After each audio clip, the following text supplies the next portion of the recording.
right, welcome to our second and final review of the evening. Up this time is Blood Fresh Supply. That is the official title of this remastering of Blood. Now, if you recall, we actually talked about Blood on the main show, topic of discussion. I think that was like the last show before we went away for Christmas. Mm-hmm. If I'm recalling correctly. So, anyway, we've already talked about the background of Blood, and not too long ago. And I think during that retrospective, we did mention that this was in the works. In fact, I think that was the reason why we talked about Blood then, because they had announced that Blood was being remade for the modern era, and thank God it has done so, because the Blood has been available for GOG and Steam for quite a while now, like 5 years, whatever the release date is. But that was an emulated version done on DOSBox, and as Pettyfang can attest to, that version wasn't too good. Like, insert internal screaming here. It wasn't so internal. It's like, because the 90s were not all that consistent in terms of controls. I mean, hell, 1998 is You don't say. Yes. I mean, 1998 is kind of arguably the year that first-person shooter controls actually did get standardized, and that's aligned with Half-Life more than anything else. Yep. Probably also helped that Half-Life comparatively had a simpler control style than, say, FPS like Blood. But getting back to the core issue, setting up mouse look, for example, in one whole unit was a nightmare, to be frank. Like, with this version, you can not only, you can set up controls with ease. Mm-hmm. And not just... I was about to mention gamepad support. Yes, that's where I was going with that as well. It's like, not only do you get mouse and keyboard, but you get gamepad support. I don't know why you would want that on a PC, because, not only is this an FPS, this is an FPS from the 90s. This was made for a mouse and keyboard. Full stop. Mm-hmm. I mean, to be fair, if you have mouse look off, it probably isn't that bad. Right. I mean, but gamepad integration, that's, as far as what I can discern, that is a subset of the new engine. So, as this game is actually built on a new engine, so to speak, that is, like, how do I put this? Because it's weird. It's still a build engine game, but it's been ported to this thing called the Kex engine, which is Night Dive's official retro revival engine. It's the thing they've been using for all of their reworked projects. System Shock, the original, the Turok games, and Forsaken. Those are all like the games officially listed on the Kex engine. But it's also, this also goes back further because to the EX games, Strife, all the way back to a thing called Blood Doom 64 EX. It's, and that's why these remasters have had the EX moniker attached to it. But what is the Kex engine? Well, it's like Night Dive actually put out a trailer of what it is. It's basically having your old retro game with modern accoutrements. Social integration, modern platform integration, console integration. Mind you, there is a possibility that Blood could appear on the Xbox One or the Nintendo Switch. That is based off of the experience that Night Dive has. They currently lack developers who have PlayStation experience. In fact, they are looking for people who have experience programming for the PlayStation because of this very reason. But the point of order is, Blood has been brought to the modern age, the modern platforms. Now I understand that like the initial version, like the 1.0 version, had some problems. Not too sure what they were. I didn't actually watch the Civi video, especially since this game got patched pretty quickly. But as far as my perspective, the game works flawlessly. Like, in terms of things like performance, I got a rock solid 90 frames per second. That is the default frame rate when you first boot up the game. Yes, it's like, it is important to remember that PCs can actually move beyond 60 frames per second a lot of the time. That is, it is dependent on your system and what you're playing, but I mean, Blood here shouldn't be taxing your system in terms of like power. Like, if you're getting, it's like if you're getting slowdown or whatever, that's a different issue because, once again, this is a game from 1998. So it's not, that isn't going to be the issue. Anyway, getting back to the Kex engine, another important part of modernization is this game has ease of use in multiplayer. For more on that, you can watch our sister video where we did a multiplayer session with this game. Like, it's like that worked without a problem. And that's good because setting up, it's like, you guys couldn't pay me enough to have me set up TCP/IP for that. Yeah, it's like, it's like, I'm not even sure how viable that is with the one whole unit release. Because remember, that's an emulated DOSBox version. Oh, you can do it. I'll hate myself, but you can do it. Yeah. It's like, but playing multiplayer in Blood Fresh Supply is, it's easy. It's just you got to know the quirks of late 90s FPS games.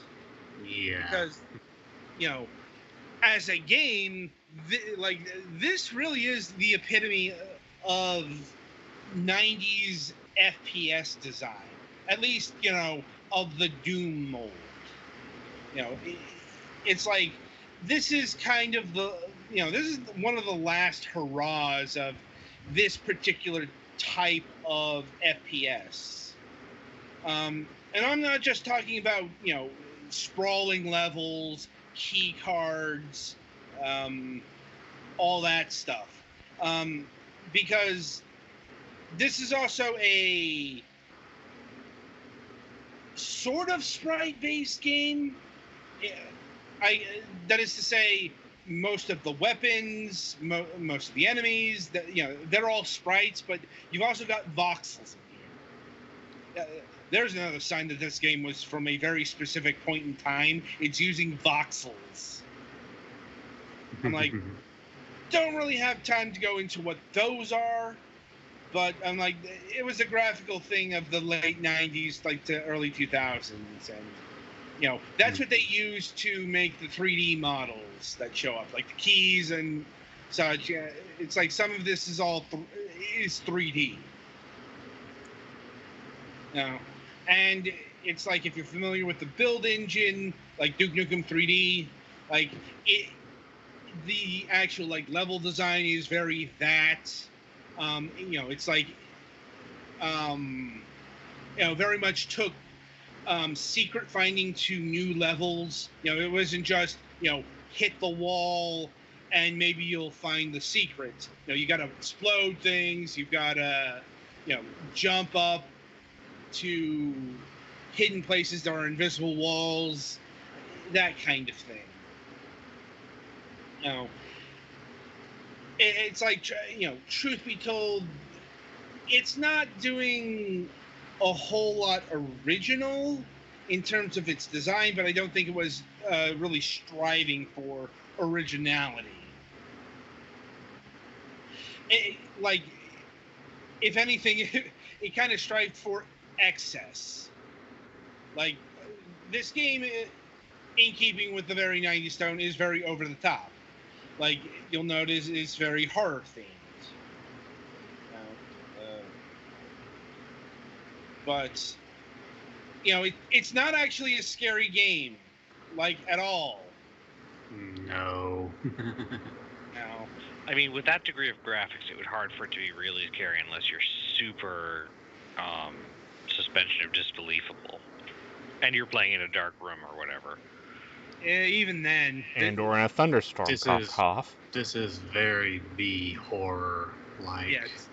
Yeah, it's like,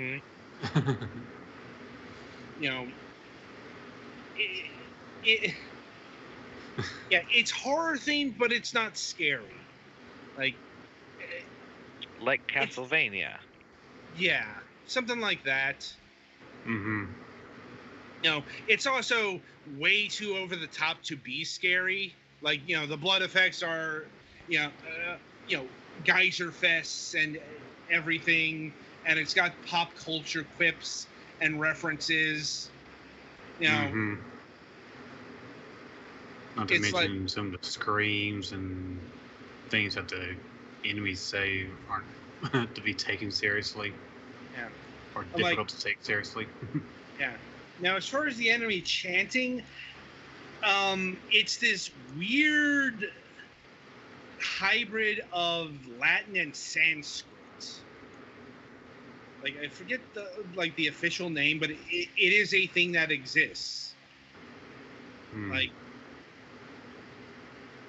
and once again, as a game, like, if you like 1990s FPSs, you will love this, because, it is a 1990s FPS, with all of the good and bad that entails, and it's got the, it's got the shareware model attached, which is, why the episodes are all standalone,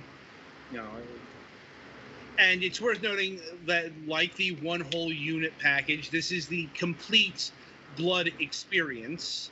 That is to say, it is all of the initial episodes and the 2 expansion packs. Both the Monolith-produced expansion pack, the Plasma Pack, but also the third-party expansion pack. Yeah, this is a thing that this is another very 90s specific thing. Sometimes expansion packs weren't produced by the company in question. Like, and I don't just mean like the developer, but like a different developer and publisher team. Like, for example, The Cryptic Passage expansion pack for Blood was developed by Sunstorm Interactive and published by WizardWorks. Like, granted, WizardWorks was still a part of GT Interactive at that time, but that was their budget label. So it's the same publisher, but not the same publisher. If that makes any sense. Anyway, enough 1990s business travata. And it's like, I could spend a lot of time covering various aspects of the weapon selection, the enemies, and so on and so forth. And I will usually arrive at the same place. This is definitely something from the 1990s.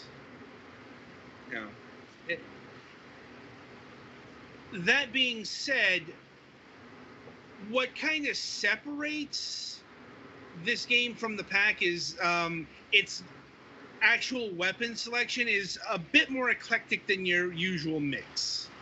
That is to say, okay, like instead of having a pistol, you have a flare gun. And the flare gun is actually one of the most useful weapons in the game. Because the flare gun lights enemies on fire. It's among the best weapons to use against zombies and bloated butchers. Mm-hmm. It's like, and yeah, there are groupings of weapons. There are like the bullet weapons. There are the fire weapons. There are the magical weapons. There's the dynamite if you're crazy. Yeah, it's like the explosive weapons. Like, this game really likes dynamite, and if there's a problem I have with that, it's this game really likes splash damage. Like, and more than that, it loves hit scanning. So if you don't know what hit scanning is, it is the practice of having weapons automatically hit you. It's like, it's not even automatically hit so much as it's zero travel time on the bullet. Right. If the shot's lined up when the thing is fired, it just hits instantly. Yeah. It's known for being very infamously cheap, and it was a cottage industry with like the earlier set of 90s FPSs. Like, really the sprite-based stuff, because once you started going polygonal, that's when you started moving away from hit scanning. Not completely, but it's like, it's definitely less in say Quake or Half-Life compared to Duke 3D or Doom. Like, and it's especially an issue here because this game is hard. I'd forgotten how hard it is. But like, even on lower difficulties, this game will kick your ass. Because there are a lot of enemies. It's not like they're especially tough, but it's like, you get just a few cultists or fanatics together, like any of the hit scan enemies, you could lose a lot of life very quickly. Yeah. It's like, once again, this is very 90s FPS design, which means save quickly, save often, maybe keep a couple of saves in case you save in the middle of being shot. Mm-hmm. Like, yes, save scumming would be your best friend. Yeah. It's like, I know how that goes towards flow of the game, but it's just kind of part and parcel of how things were done back then. Another thing to mention is the music. This game actually contains both soundtracks. That is to say, it being a 1998 game, a DOS game at that, this has a MIDI soundtrack and this has a CD soundtrack. You know, as far as the soundtrack itself, it's interesting if nothing else. I mean, I hope you like chanting. There's a lot of chanting on the soundtrack. Like, a lot of ambient chanting at that. And that's all I really have to say about the soundtrack. Once again, it's trying to be scary, but it's not really succeeding. Anyway, right now I'll see if my colleagues have anything to say about Blood.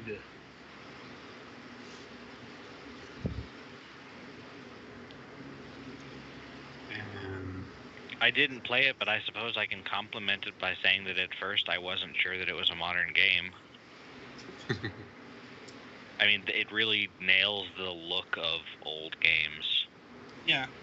I mean, it is an old game, so it helps. Yeah, like, I guess if you like old games, you're probably going between this or Dusk. Possibly.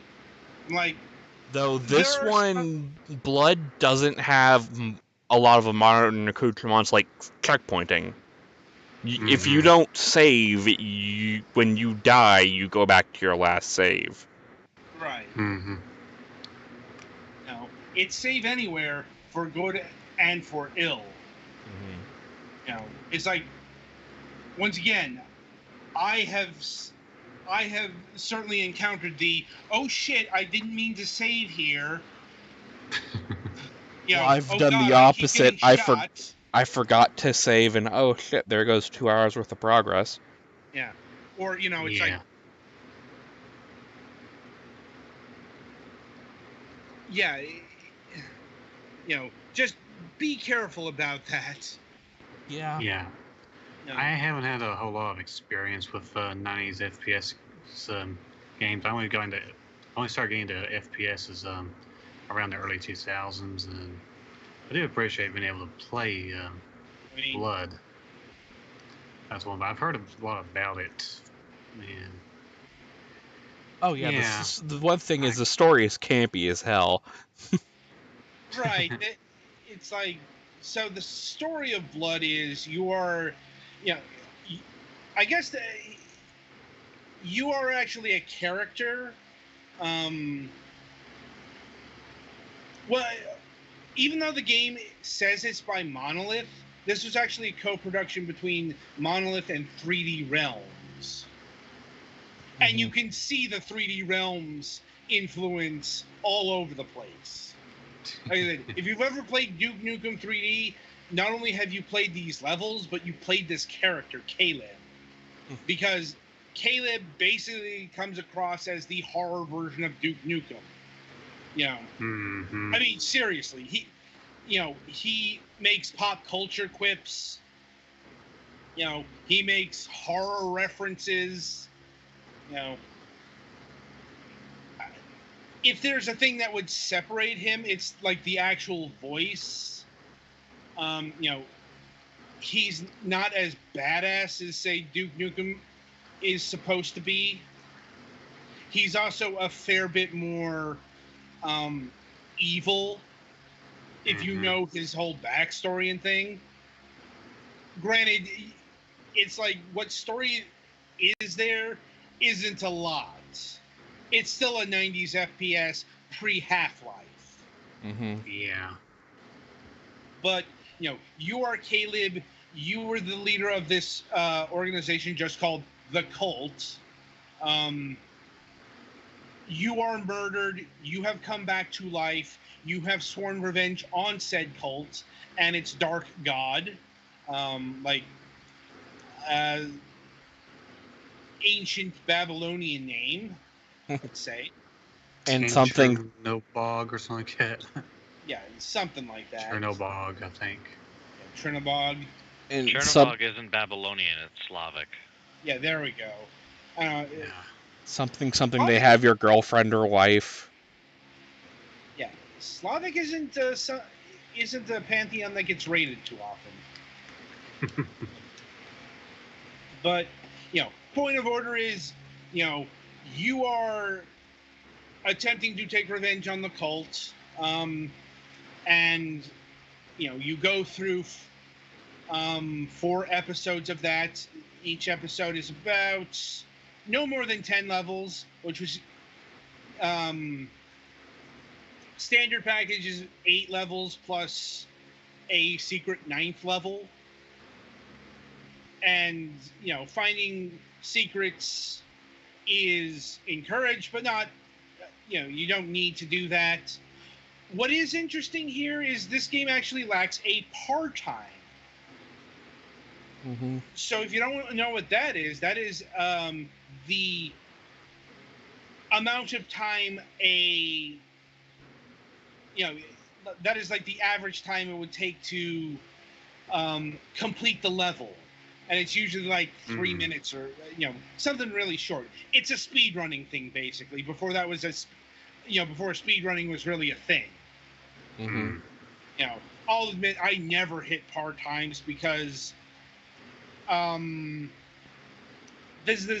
actual design of 90s FPSs was kind of antithetical to speedrunning. At least as a main tactic.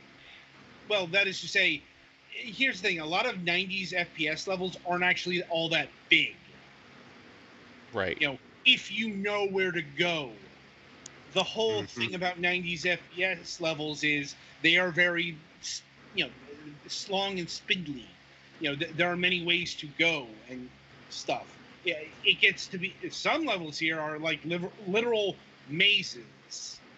It's like one level in episode 2 is a hedge mage, because there's a lot of references to The Shining there in those particular 3 levels. And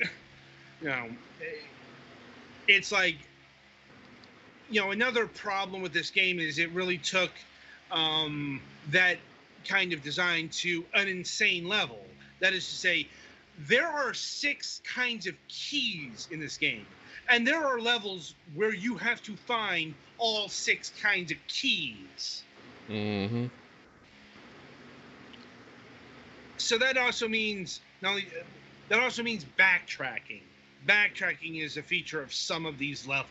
It's not easy like Keller doors. It's like one key can be like a dagger key, one's an eyeball.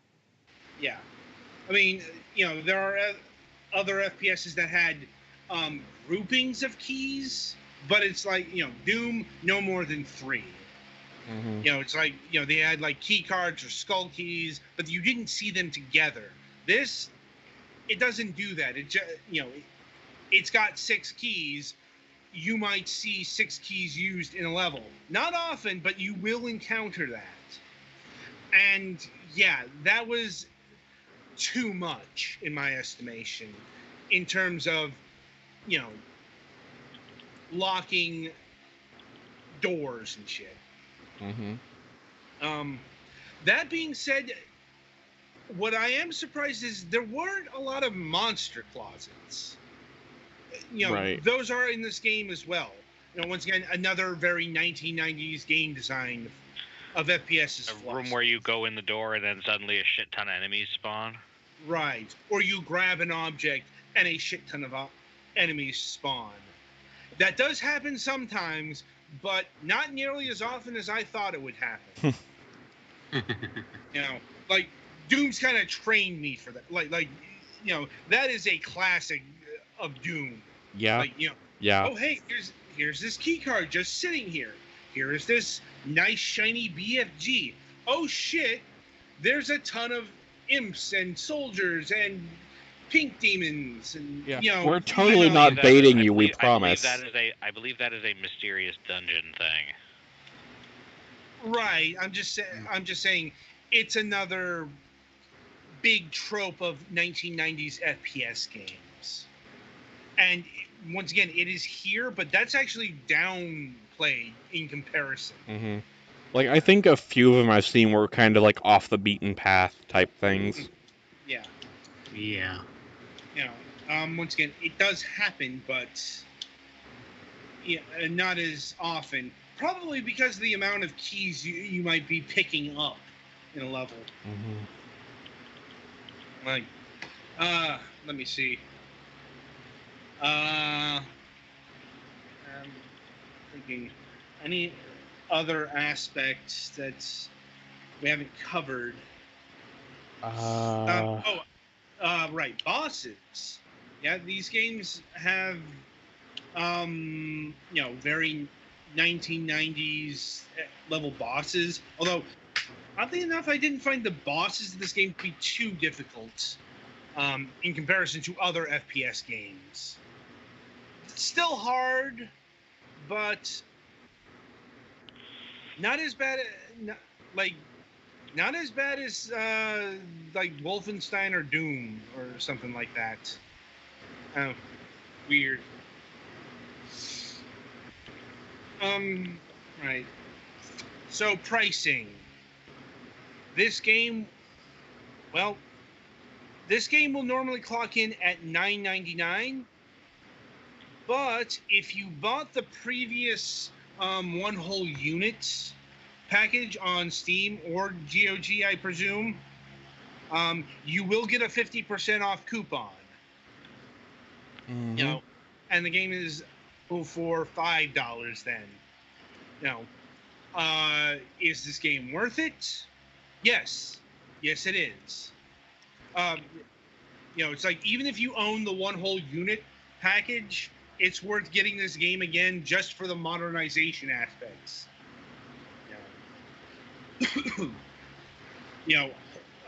Honestly, if you don't have one whole unit's not worth getting anymore because this is the superior version.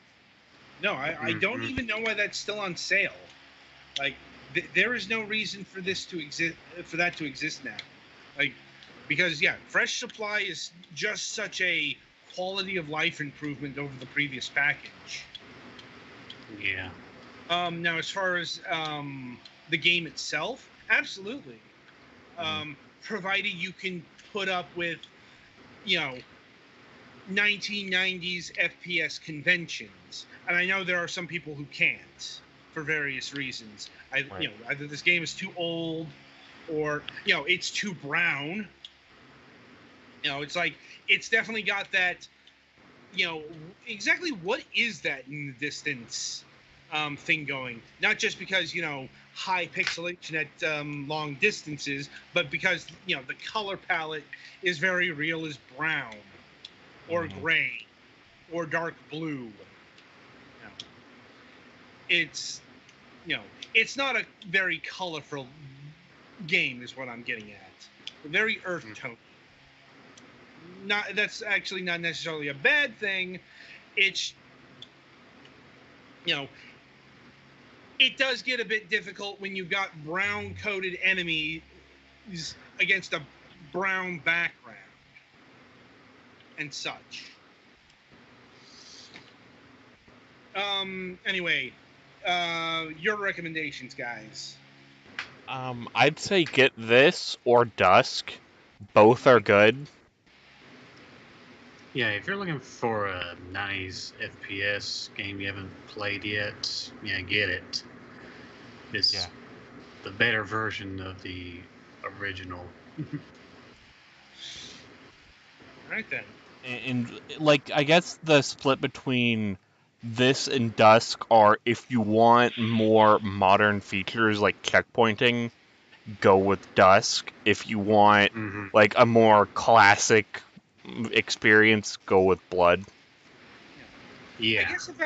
I guess if I had to pick between the two of them, I'd go with Dusk, simply because not only does Dusk have, more modern, checkpoints and stuff like that, but it's actually, that's got more interesting level design.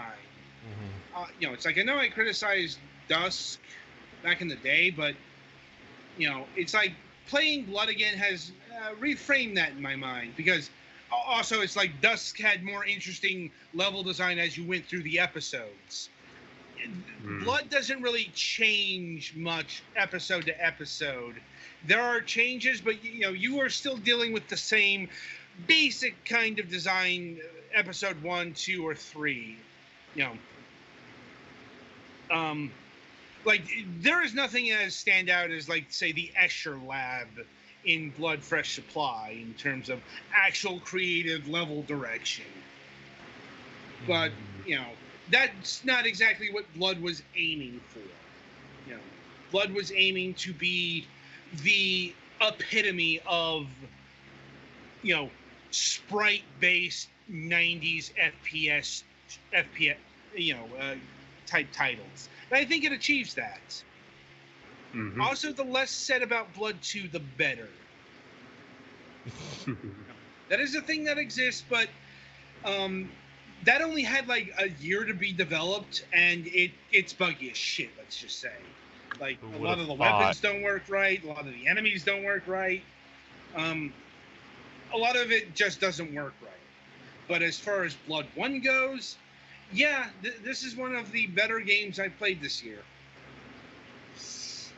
And yeah, I think that'll about do it for this installment of Fragments of Silicon. There are no regular episodes slated for this week due to Pettyfan's upcoming surgery. I'm like, as far as any broadcast plans, we might be doing some test broadcasting depending on his post-surgery status. And no, we haven't mapped out times or dates yet because, well, we need to know Pettyfan's condition before we can do that. Yeah. So the next regular broadcast will be next Sunday for our next review session. And until then, I shall wish you good gaming.